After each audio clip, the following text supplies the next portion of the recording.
amigos, bem-vindos a mais esta edição do programa Espiritismo Agora, um programa feito para você que gosta de ler e estudar os assuntos relacionados com a nossa realidade espiritual. A nossa série aqui é Mediunidade, fundamentada no Livro dos Médiuns, inspirada no Livro dos Médiuns de Allan Kardec, publicado em 1861. Seguindo o nosso roteiro, hoje vamos tratar de reuniões de experimentação mediúnica no Centro Espírita. Muitas pessoas desejam saber, será que eu sou médium? Será que não sou? Como é que eu posso saber se sou médium? Eu gostaria tanto de ser médium para trabalhar no Centro Espírita. Então vamos tratar então como focalizar esse assunto, examiná-lo, estudá-lo e orientando as pessoas que desejam realmente conhecimentos a respeito desta matéria.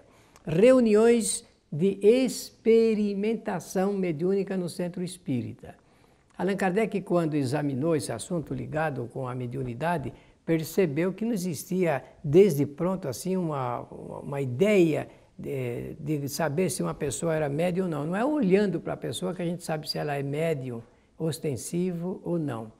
Então ele escreveu o seguinte no Livro dos Médiuns, olha que interessante, lá no artigo, no item, ou melhor dizendo, item número 200, ele escreveu o seguinte: não existe nenhum diagnóstico que possa indicar, mesmo que aproximadamente, que se possui essa mediunidade, essa faculdade. Nós não podemos simplesmente pensar em diagnosticar se uma pessoa é ou não é médium, olhando para a pessoa ou vendo apenas alguns indícios que são muito rudimentares. Não é bem assim, porque existe uma metodologia.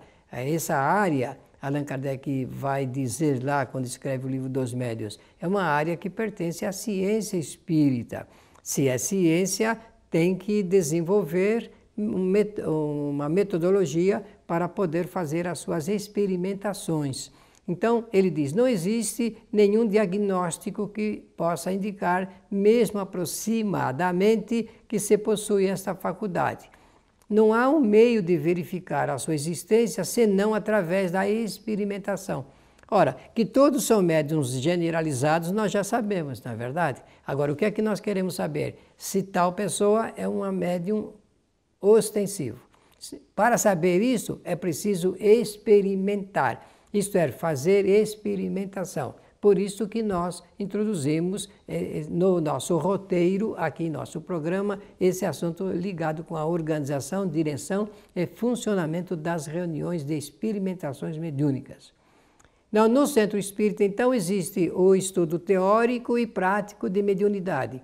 Teórico, enquanto que, do ponto de vista da base do Livro dos Médiuns, se conversa, se explica, se lê e se fazem comentários a respeito de tudo quanto Allan Kardec escreveu sobre mediunidade.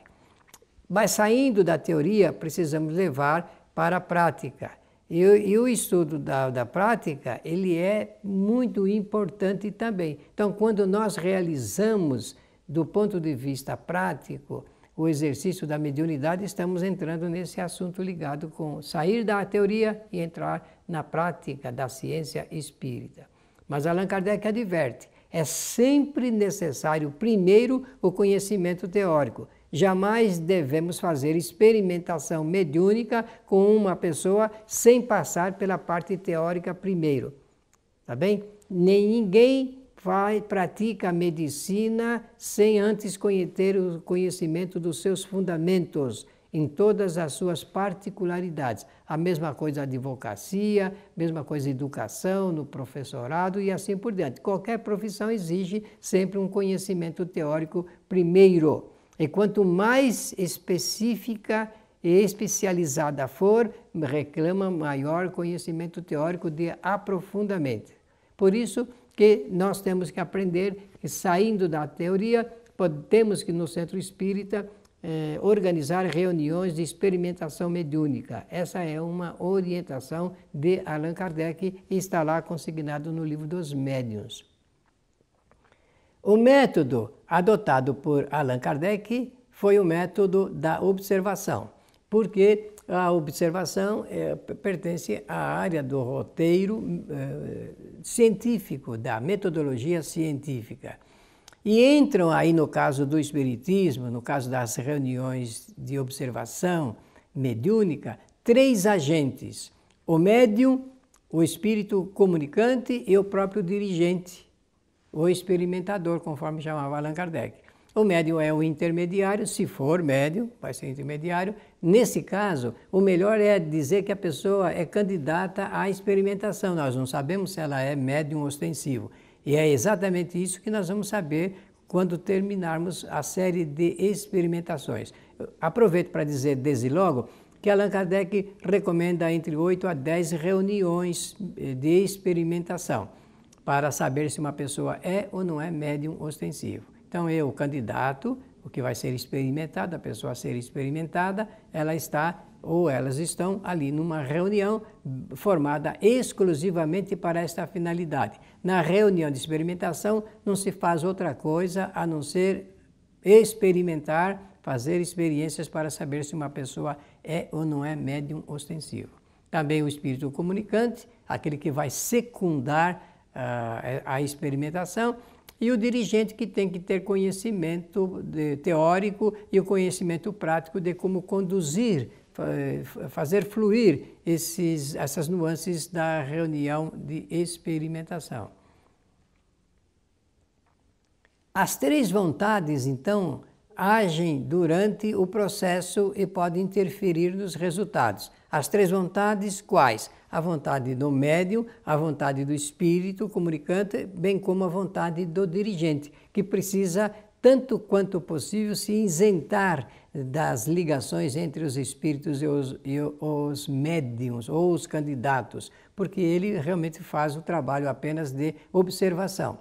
E tem que ter registro para permitir o acompanhamento dessa fase experimental. O trabalho do dirigente é muito importante porque é ele que dá condições da reunião se desenvolver a contento, para que no final se saiba se uma pessoa é ou não é médium ostensivo. O dirigente não deve usar o método da indução, porque se ele induzir, as pessoas vão pensar que são médiums mesmo. E é bom que o dirigente, o experimentador, ele realmente fique alheio a essas influências, apenas colha os resultados reais. Se é médium, com toda certeza vão aparecer os indícios que fazem esta indicação. As condições gerais para a organização de uma reunião de experimentação são essas aqui que nós vamos apresentar para vocês. Conhecimento teórico da doutrina, isso é fundamental, meus amigos. O conhecimento teórico é o que garante o sucesso desse empreendimento. A pessoa realmente não vai correr nenhum risco tendo esse conhecimento teórico da doutrina, os fundamentos da doutrina espírita. E também os fundamentos teóricos do assunto ligado com mediunidade.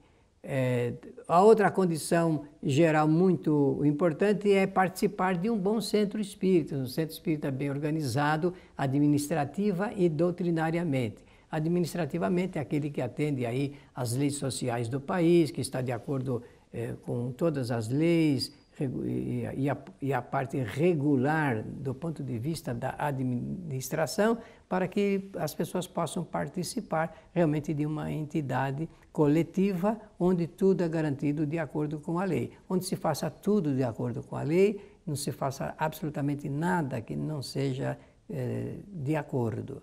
E na parte doutrinária, que tenha reuniões de estudos, de informação, esclarecimento, permitindo o processo de conscientização das pessoas em relação às coisas da doutrina espírita. O espiritismo tem um propósito no mundo, em nosso planeta. O propósito é ajudar as pessoas a entenderem a realidade espiritual. Para isso que surgiu a doutrina espírita em 1857.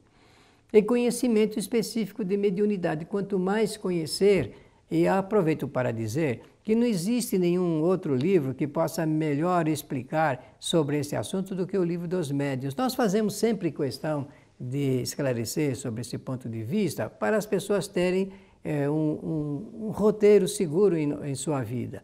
Tudo que está ali está de acordo com as necessidades e a grande realidade. Allan Kardec, para escrever esse livro, ele precisou de fazer contatos com muitos médiuns, muitos espíritos, e aí ele cria essa universalidade no campo das ideias. É isso que garante o sucesso da informação doutrinária espírita.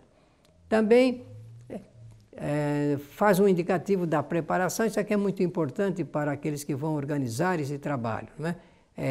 Lembrar-se que o toque ali da reunião de experimentação é a observação cuidadosa, rigorosa, mas ela tem que ser preparada, a reunião, com alguns ingredientes que se sustentam na melhor das observações. A primeira delas é o da tranquilidade.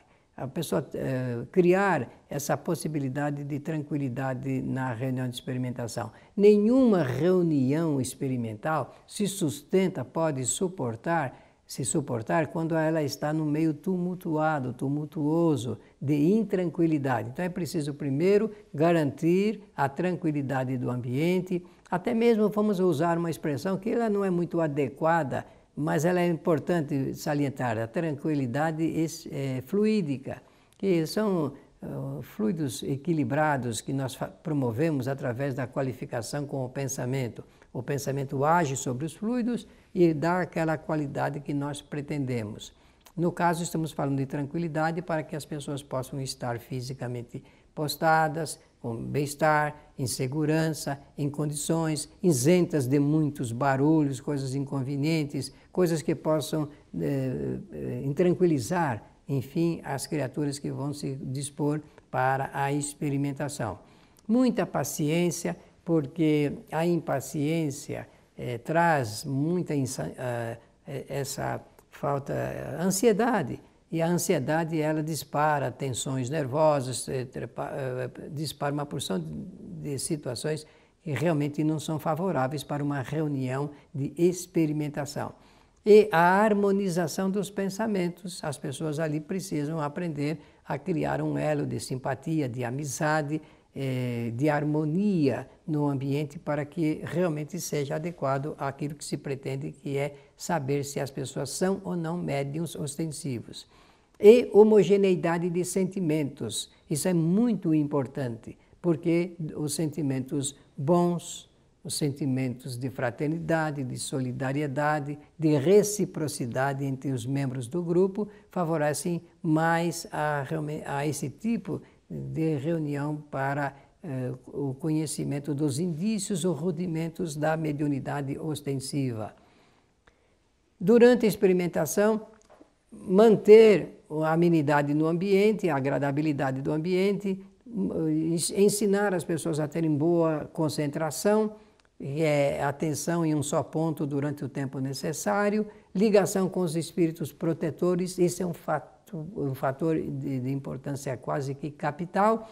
Isenção de pensamentos indutivos, não induzir nada, absolutamente, só aguardar com serenidade e aguardar com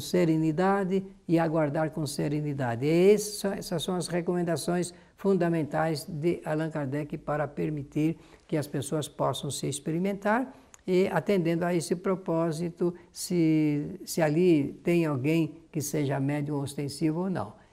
De 8 a 10 reuniões, diz Allan Kardec, e se na reunião não aparecer nenhum indício de mediunidade ostensiva, não tem a menor importância, porque essas pessoas que nesse momento não revelaram nenhum indício, poderão participar de novas reuniões no futuro, e aí serão novos momentos e, quem sabe, aí se poderá revelar, então, a ostensividade da mediunidade.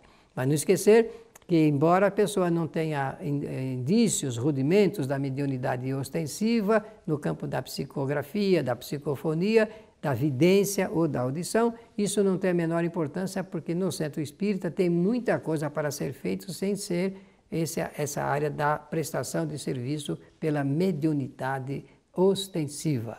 Agora desejamos agradecer a sua generosa atenção, pedir a você que escreva para o nosso programa, está aparecendo aí o nosso endereço eletrônico e dizer até o nosso próximo programa.